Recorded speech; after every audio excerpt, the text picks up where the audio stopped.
state leaders unveiled a new strategy designed to help with energy costs. It's called the Energy Action Plan, and it helps Connecticut residents. The brand new plan is paid for by federal and state money. It's designed to help customers struggling with those high heating bills, as well as rising electric bills.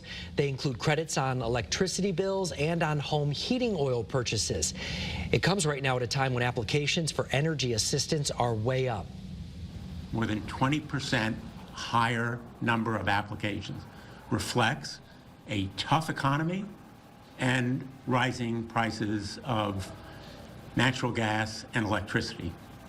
To see the different ways you can save, just head to the Channel 3 app.